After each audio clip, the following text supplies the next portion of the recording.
ডাক্তারবাবু আছেন, ব্লক কংগ্রেসের নেতারা আছেন।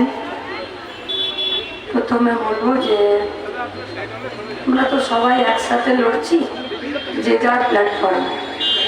সাংবাদিক বন্ধুরা রেগে গেছেন না, আমার সাথে তো সম্পর্ক সাংবাদিক বন্ধুদের আরো ভালো। ফলে আমি একটা কথা বলতে পারি যে কথাবার্তা, আচার আচরণ ये मैं देख कि मैं क्या कहती हूँ, ये देख मेरा कदम किस ओर है। আমরা কখনো সাংবাদিকদেরকে, মিডিয়াকে, ফোর্থ পিলার অফ ডেমোক্রেসি তাদেরকে আমরা চাই এরা ডেমোক্রেসির লাউড স্পিকার এবং সেই लाउड स्पीकर जाते मानुषेर दिल की धड़कन और इस दिमाग को पढ़ सके और सड़क पर ला सके। बस वही रूप में आप लोगों को हम लोग देखना चाहते हैं। हम देवज्योति बोले शुभ बोले जे उत्तर फल बोलना सिनेमाटा देखते तारपर बोलना जे टूथपेस्टेर एड तो अनेक दिन धरे प्रचार चलছে, झट করে মনে পড়ে গেল গায়ে না আমরা বলি দাঁতের মাজন বলি না, বলে কোলগেটটা দে, কিন্তু কোলগেট পাল্টে গেছে। কারো বাড়িতে পেপসোডেন্ট, এখন তো দাঁত কান্তি চলছে। আর রামদেবের জিনিসের দাম একটু কম, ফলে ওইটাও চলছে। কিন্তু গোটা বাংলা আজও অব্দি সকালের মাজনকে কোলগেট নাম দিয়েই ছেড়ে দিচ্ছে একদম। এই এখনো যুব অফিস গিয়ে তখন বলবো যে জামাটা কাচবো, তখন বলবো যে এই সার্ফ আছে, মানে ও এরিয়েল হোক, টাইড হোক, নির্মা হোক, সফেদ হোক, সার্ফ এক্সেল হোক, নাম একটা সার্ফ। কত সহজ করে দিল দেবজ্যোতি যে তুমি গরু চোর বলো, বালি চোর বলো, মাটি চোর বলো, লোহা চোর বলো, सबके एक साथे बाकी बोलते হবে না। কি দরকার আছে রাত 9:30টায় দিন খারাপ করার? কাল থেকে কি অসুবিধা। আচ্ছা, কাল রাত 3টে পর্যন্ত দরজা হড়হড় করেছে না? আমি তো যে রুমে শুয়েছি সে রুমে, ভাবছি সকালের প্রোগ্রাম হবে কিনা। দুটো জিনিস হচ্ছিল মনের মধ্যে, একটা খারাপ লাগছিল, একটা ভালো লাগছিল। খারাপ লাগছিল যে আমি তো একটা পাকা ঘরে আছি, ফ্যান চলছে, দরজাটা জানলাটা একটু হড়হড় করছে, কিন্তু যার ঘরের ছাদটা উড়ে চলে গেল এই ঝড়ে, যার জমিতে নোনা জলে ঢুকে গেল, যাদের ইলেকট্রিক্যাল লাইনটা চলে গেল, যার অ্যাডভাস্টারটা উল্টে চলে গেল, তার কি কষ্ট হচ্ছিল। আর আমি খুশি হচ্ছিলাম বৃষ্টিটা যদি আরেকটুক্ষণ হয় তাহলে কালকে প্রোগ্রাম ক্যান্সেল, কাদার ভাষণ দিতে হয়। তারপরে ভাবলাম যে আমার সাথে আর কি খুশি আছে। তখন খুঁজে পেলাম যে পশ্চিমবঙ্গে পিসি ভাইপোর দলটাও খুশি আছে, এলোমেলো করে দে মা, লুটে ফুটে খায়। কিন্তু সে ঘুরে বালি হলো, ঝড় কমলো। পশ্চিমবঙ্গে বেকার খেটে খাওয়া মেহনতি মানুষের উপরে যে ঝড় পশ্চিমবঙ্গের তৃণমূল কংগ্রেস চালাতে চাইছে, আর বিজেপির পার্টিটা যে বুলডোজার চালাতে চাইছে, সেই ঝড়কেও আমরা বন্ধ করব। দমদমে সৈকতকে কথা দিচ্ছি, লাল আলো জিতবে, উঠবে, আর সুজন চক্রবর্তী জিতে পার্লামেন্টে যাবে। আর এই পশ্চিমবঙ্গে স্যার বলে দিয়েছেন যে আত্মবিশ্বাসের সাথে কথা বলবে। শুরুতেই বলছি, পশ্চিমবঙ্গে ভারতবর্ষে বিকল্প ইন্ডিয়া ব্লকের সরকার হবে, কেউ আটকাতে পারবে না, কেউ না। স্যার বলে দিয়েছেন চাকরিও হবে। ওখানে সুজন সেলিম মোদীর সৃজন প্রতিকূল দীপশিতারা লড়বে, और रास्ता किसी का बाप तो नहीं है, हम लोग इस रास्ते पर लड़ेंगे। চাকরি হবে, স্বচ্ছতার সাথেই হবে। পৌরসভাগুলো পিসি ভাইপোর লুটে খাওয়ার জায়গা হবে না, চাকরি হবে। আর ওরা যা শ্রমিক বিরোধী, কৃষক বিরোধী, দেশের সংবিধান বিরোধী,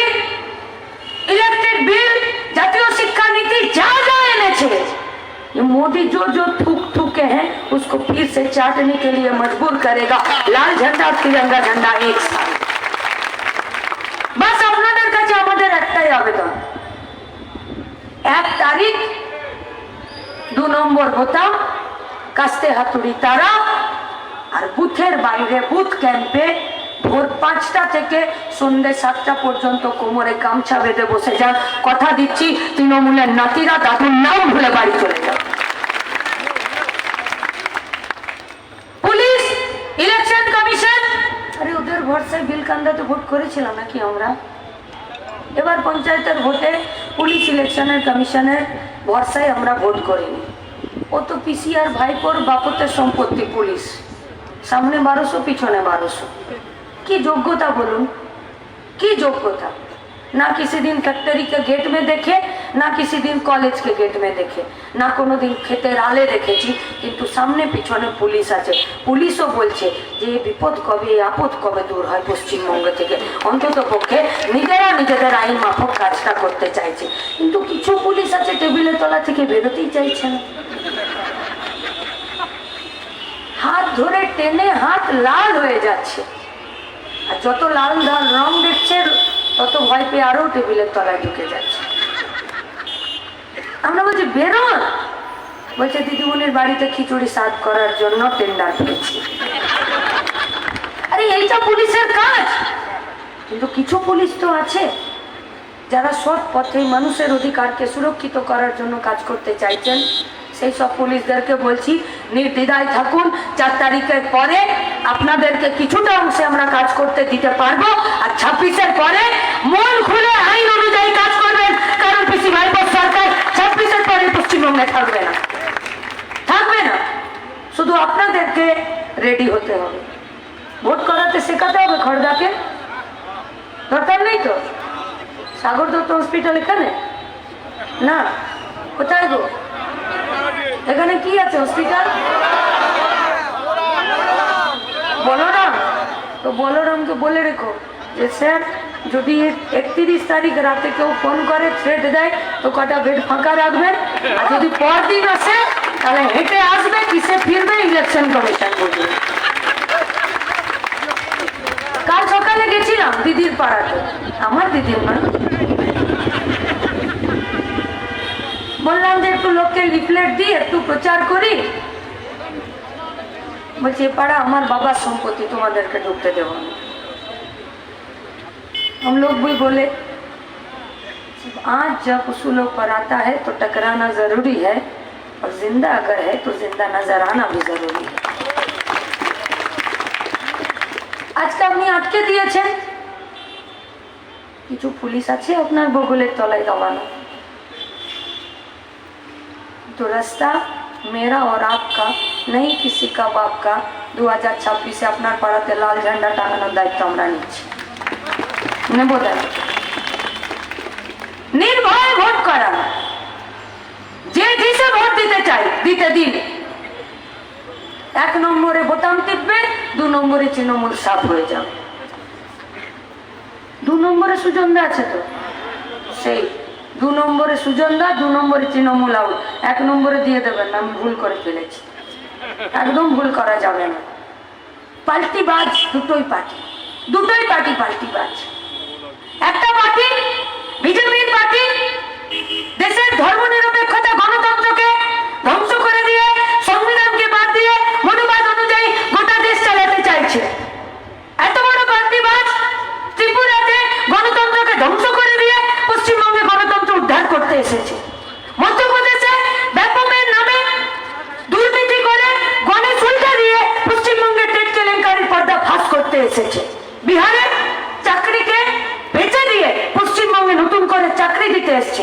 গুজরাটে আদিবাসী দলিতদের উপরে আক্রমণ করে দিল্লিতে মানুষের ঘর বাড়ি বুলডোজারের আঘাতে ভেঙে দিয়ে পশ্চিমবঙ্গে আবাস যোজনার দুর্নীতির বিরুদ্ধে লড়তে এসেছে।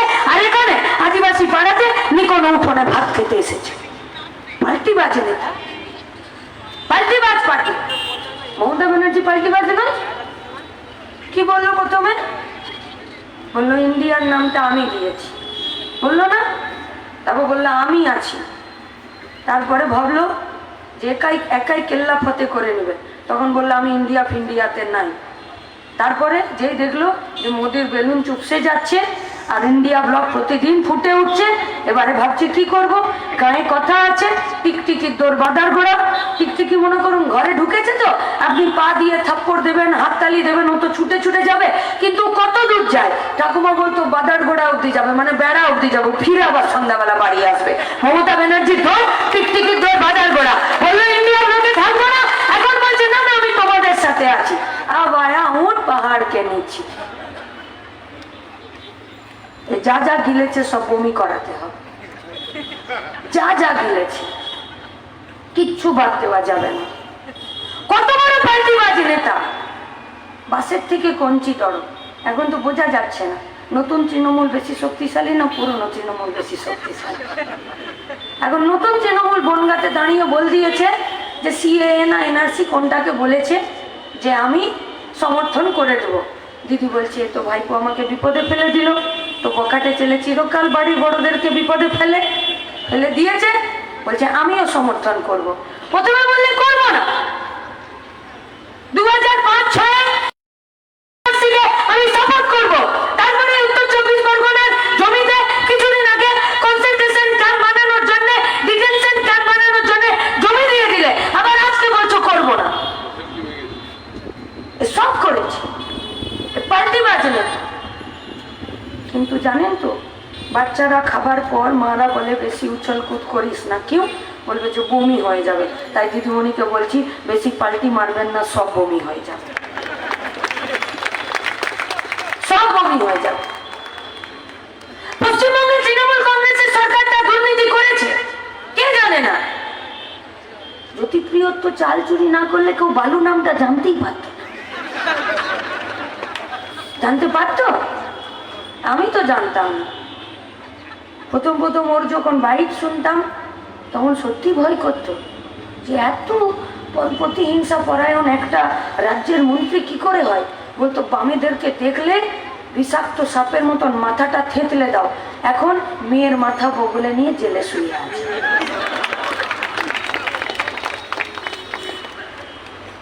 সবার দিন শেষ হয়, সবার। মাতার সূর্য দুপুর 12টার মতন চিরকাল থাকে না, সন্ধ্যে 6টার সূর্য হয়, আর তার জন্য তৈরি থাকতে হয়। শুধু মানুষকে রাস্তায় পিঠের সিট দ্বারা সোজা করে দাঁড়িয়ে থাকতে হয়। হয়েছে? দুর্নীতি করেনি অনুব্রত, এ তো পুলিশের গাড়িতে বোম ছোড়ো ছাড়া কথাই শুরু করতো না। আজ দেখুন বেচারা মেয়েটাকে পর্যন্ত মমতার কথাতে উঠে বসে মেয়েটাকে পর্যন্ত বিপদগ্রস্ত করে দিল। ও তো এই পশ্চিমবঙ্গের যুব সমাজের একটা অংশ। ও তো একটা বাপ হয়ে তো তার উচিত হয়নি যে একটা মেয়েকে বাড়িতে টিকটক করে স্কুল না যেতে দিয়ে আর স্কুলের রেজিস্টার খাতাটা ঘরে বসিয়ে সই করতে? তাহলে পশ্চিমবঙ্গের তৃণমূল কংগ্রেসের সরকার প্রত্যেকটা বাপকে আর প্রত্যেকটা ছেলে মেয়েকে আজকে দুর্নীতিগ্রস্ত করার জন্য রাস্তা তৈরি করে দিয়েছে, আর অনুব্রতরা সেই রাস্তায় চলেছে। দুর্নীতি করেনি বাকিপুররা? দুর্নীতি করেনি? এই কুন্তল শান্তনু এদেরকে কে চিনত গো? ছিটকে গুলোকে কে চিনত? সব স্বাধীনতা সংগ্রামী, নামও ভুলে যাচ্ছি। আরাবুল, কাইজার, জাহাঙ্গীর, সেলিম, শাহজাহান, উত্তম, শিবু। একজন বলছে স্বাধীনতা সংগ্রামীদের ডনগুলো সব লোকাল থানাতে বসে আছে। থানাগুলো সব তৃণমূলের পার্টি অফিস তৈরি করেছে। তো ওরা যদি তৃণমূলের পার্টি অফিস করে, তো পশ্চিমবঙ্গের জনগণের কোনো দায় নেই যে থানাগুলোকে ফিরে থানার মতন তৈরি করা? তাই পুলিশকে বলছি চিন্তা করবেন না, ওটা চিরকাল তৃণমূলের পার্টি অফিস থাকবে না। তাই সোজা হন, সিদ্ধারা বাড়ি থেকে নিয়ে আসুন, উর্দি করুন, কাজ করুন। ভিতরে তৃণমূলের যেটা পড়ে আছে ওটা আমাকে এক আমার সহকর্মী বলেছে যে দিদি তোমার কথা ওটা মানায় না, তুমি ওইসব বলবে না। আমি আজ দুপুরে ওকে কথা বলেছি যে আন্ডারওয়্যারের যা বাংলা উচ্চারণ হয় সেগুলো আমি করব, আমি করব। বিজেপি সরকারটা দুর্নীতি করেনি?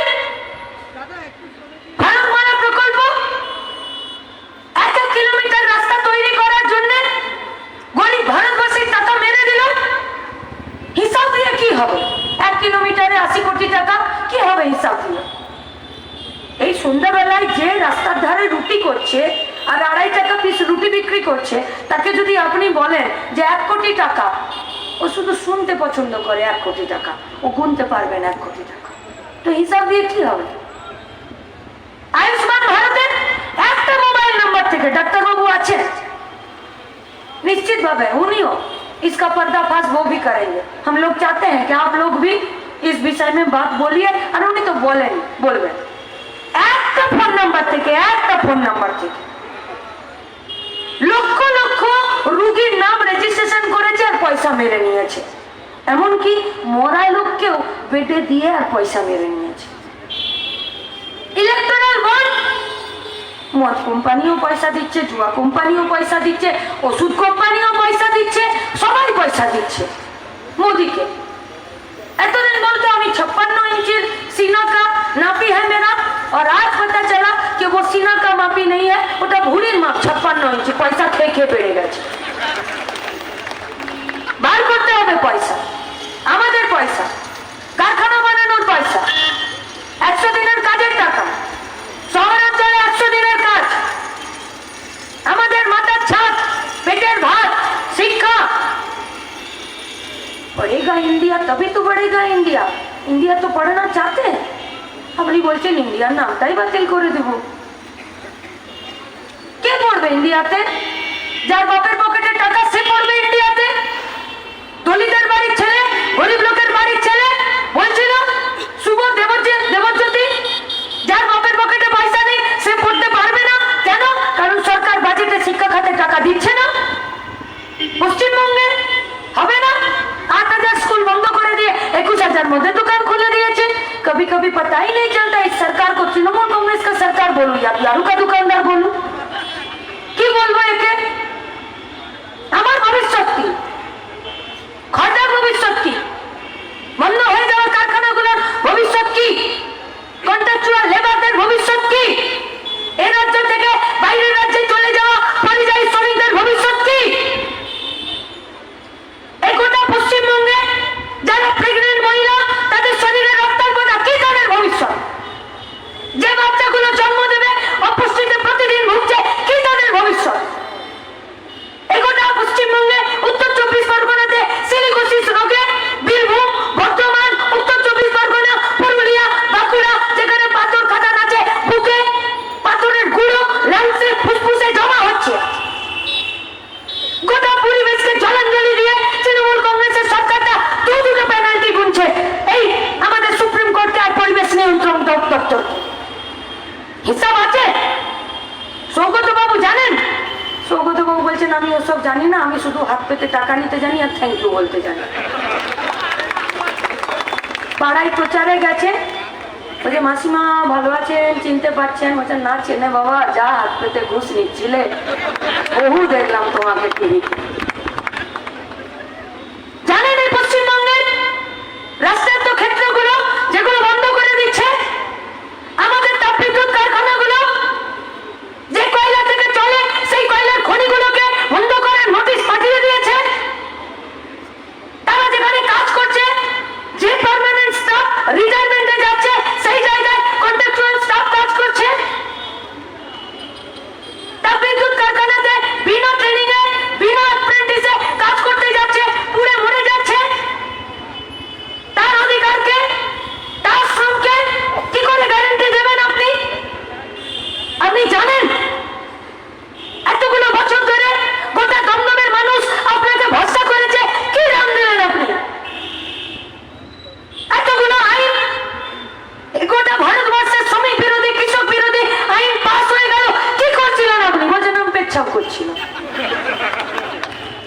কোথায়? পার্লামেন্টের বাথরুমে। কেন? দমদমে নাই বাথরুম? বাড়িতে, ফ্ল্যাটে? আরে আপনার দিদিমণি গাদা শৌচালয় উদ্বোধন করেছে নিজের বড় বড় ছবি দিয়ে, খবরের কাগজে তার অ্যাডভার্টাইজমেন্ট বেরিয়েছে।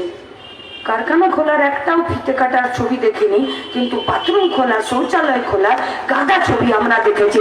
আর আপনি কিনা পেচ্ছাপ করতে পার্লামেন্টের বাথরুমে গেলেন, যখন আমাদের উপরে বুলডোজার চালিয়ে দিচ্ছিল তখন আপনি বাথরুমে ঢুকে থাকলেন। তাও যদি মিমি নুসরতের মতন দুটো সেলফি তুলে আসতে পারতো তাও কিছু হতো। একজন জনপ্রতিনিধি খড়দা, টিটাগড়, কামারহাটি, গোটা অঞ্চল জুড়ে 7-7টা বিধানসভা, পৌরসভা, পঞ্চায়েত, বন্ধ হয়ে যাওয়া কারখানা, জুট মিল, গোটা উত্তর 24 পরগনার চারিদিকে রেলের বিভিন্ন যন্ত্রাংশ তৈরি করার এখানে কারখানা আছে। কোনোটা স্বাধীনতার আগে, কোনোটা স্বাধীনতার পরে। বুকের রক্ত দিয়ে রক্ষা করেছি, বুকের রক্ত দিয়ে লালন পালন করেছি, শ্রমিকদেরকে রক্ষা করেছি, ইউনিয়নকে রক্ষা করেছি, কারখানাকে রক্ষা করেছি। একটা উদাহরণ দিয়ে দিন, শ্রমিক আন্দোলন, ট্রেড ইউনিয়ন, তারা লড়াই করে কারখানা বন্ধ করেছে। ওপেন চ্যালেঞ্জ করছি, একটা কারখানার মালিক সরকার বলুক যে শ্রমিক আন্দোলনের জন্য কারখানা বন্ধ হয়েছে। আর আমরা আপনাদেরকে বলছি, যেখানে শ্রমিক আন্দোলন বাপের পাতার মতন করে, সেখানে বন্ধ হয়ে যাওয়া কারখানা ফার্স্ট ইউপিএ গভর্নমেন্ট খুলে দিতে জানে। আমি সেই এলাকার লোক। কুলটি কারখানা, IISCO, iron and steel company, sir Biren মুখার্জির কারখানা, আমার বাড়ির লোক চাকরি করত, সেই কারখানাটাকে বন্ধ করে দিল এনডিএ গভর্নমেন্টের সরকার। অটল বিহারী বাজपेयी पार्लियामेंट दाঁড়িয়ে বলতেন, सरकारी संस्था नहीं चलाना, हम लोगों का काम नहीं है, सरकार ये कोई 55 में गया तो कोई जवानी में जाएगा। তাহলে আপনি কি চালাবেন? বলছে আমি আম্বানি আদানিদের বন্দে ভারত চালাবো। তাহলে আমাদের কারখানা কি বন্ধ করে দিল? কারখানা যারা কাজ করছিল জোর করে গোল্ডেন হ্যান্ডসেট আর ভিআরএস নিতে বাধ্য করেছে। অতই জলে পড়েছিল পরিবারগুলো, চোখের সামনে দেখেছি। ছেলের লেখাপড়া বন্ধ হয়ে যায়, বুড়ো মায়ের ট্রিটমেন্ট বন্ধ হয়ে যায়, বাড়ির ছাদ মেরামত করা বন্ধ হয়ে যায়, বোনের বিয়ে দেওয়া বাকি ছিল বন্ধ হয়ে যায়। বাধ্য হয়েছে কারখানা ছেড়ে দিতে। যে কজন স্কিল লেবার ছিল তাদেরকে অন্য জায়গায় ট্রান্সফার করে দিয়েছে first UPA government. Manmohan Singh सरकार 61टा लाल झंडा एमपी बाइडे शेर के बच्चे की तरह। मनमोहन सिंह पूछे कि क्या चाहिए आपको? मंत्री, डिपार्टमेंट, बांग्ला, गाड़ी, लाल बातिल गाड़ी, लाल झंडा सरकार বলেছিল, পার্টি বলেছিল সরকার চালান। কমন মিনিমাম প্রোগ্রামে শ্রমিক, কৃষক, ভারতবর্ষের মানুষকে বেকার ছেলেদের জন্য কাজ করতে হবে। বাম কংগ্রেস একসাথে কাজ করেছে। রামবিলাস পাসওয়ান ইস্পাত মন্ত্রী 2004 সাল ফার্স্ট ইউপিএ গভর্নমেন্ট মে মাসে সরকার ফর্ম হয়। আর 25শে ডিসেম্বর আমার বাড়ি, আমার মোড়, আমার গ্রামের সামনে দিয়ে রামবিলাস পাসওয়ানের গাড়ি পেরিয়ে গেল আর কুলডিস্কো কারখানাটা খুলে দিল। এই জন্য আমরা সিপিএম কে বিশ্বাস করি আর কংগ্রেসের সাথে জোট বেঁধে কারখানা খোলার লড়াই আছে। কি হবে পশ্চিমবঙ্গে? কোথায় যাব আমরা? কি আমাদের ভবিষ্যৎ? হয় ভোট লুট করো, নইলে ঘুষ দিয়ে চাকরি পাও, নইলে সুইসাইড করে নাও, আর নইলে পরিযায়ী শ্রমিক হয়ে যাও। আমরা 5 নম্বর অপশন দিচ্ছি। 2 নম্বর বোতাম, কাস্তে হাতুড়ি তারা, লাল ঝান্ডা, কংগ্রেসের হাত আর মাথা উঁচু করে বেঁচে থাকার জন্য সৎ পথে রোজগারের জায়গা হবে পশ্চিমবঙ্গে। লড়বো আমরা আপনাদের সাথে নিয়ে। আপনার পকেটের টাকা আর ব্যাংকে রাখা টাকা দুটোই রক্ষা করার দায়িত্ব আমাদের। রাজনীতি করতে এসেছি। আমি তো আর ক্রিকেট একাদশে নিজের নাম লেখাতে আসি। স্যার কি একাদশ ফুটবলে নিজের নাম লেখাবে নাকি? নাকি ডাক্তারবাবু নাসা যাবে? নাকি দেবজ্যোতি, শুভ ও দাবারও হবে বিশ্বনাথের সঙ্গে? আমাদেরকে বসিয়ে দিলে আমরা পারবো নাকি? পারবো না তো। রাজনীতি করতে এসেছি, লড়তে এসেছি, দায় নিতে শিখেছি, ঘুরে দাঁড়াতে শিখেছি। সাংবাদিকরা অফেন্ডেড হয়েছে, খোলা মঞ্চে দেবজ্যোতি ক্ষমা চেয়েছে। দায় নিতে জানি, লড়তে জানি, কাঁধ চওড়া হয়েছে, দায়িত্ব নিতে প্রস্তুত আছি। রাজ্যের মানুষও দায়িত্ব দিতে প্রস্তুত আছে। মাঝখানের ব্রিজটা আপনাদেরকে তৈরি করে দিতে হবে। 1 তারিখ বুথের বাইরে জান কবুল লড়াইটা করে দিয়ে গোটা ভারতবর্ষকে জেতাতে হবে, আর তার সুজনদাকে জেতাতে হবে। সুজনদাকে জেতানো মানে আপনার বাড়ির ছেলে মেয়েদেরকে জেতানো। সুজনদাকে জেতানো মানে এ পশ্চিমবঙ্গে জিনিসপত্রের দাম কমতে পারে এই আত্মবিশ্বাসকে জেতানো। সুজনদাকে জেতানো মানে দুর্নীতির বিরুদ্ধে আপোষহীন লড়াইয়ে যে ছেলে মেয়েগুলো প্রতিদিন কেস খাচ্ছে, মার খাচ্ছে, শহীদ হচ্ছে, জেল যাচ্ছে, ফিরে আসছে, আবার লাল ঝান্ডাটা সাদা ঝান্ডাটা নিয়ে রাস্তায় জান কবুল লড়াই করছে, তাদের পার্টির প্রতি আস্থা আর ভরসার জন্য। তাই আপনাদের কাছে আমাদের আবেদন, দীর্ঘক্ষণ বক্তৃতা করেছি, নতুন করে কিচ্ছু বলার নেই। এই লড়াইটা বাঁচার লড়াই, আর যে লড়াইটা বাঁচার লড়াই হয় সেই লড়াইয়ে শুধু জিততে হয়, আর কিচ্ছু করতে নেই। তাই জেতার জন্য রাস্তায় থাকুন, রাস্তায় আমাদেরকে শিখিয়েছে এটাই একমাত্র রাস্তা, সেই রাস্তায় থাকার আহ্বান জানিয়ে আপনাদের সবাইকে আরো একবার সম্মান জানিয়ে আমার কথা শেষ করছি। ঠিক আলহামদুলিল্লাহ। আসন্ন লোকসভা নির্বাচনে রাজ্যের প্রতিটি প্রান্তে বামফ্রন্ট প্রার্থীদের জয়ী করুন।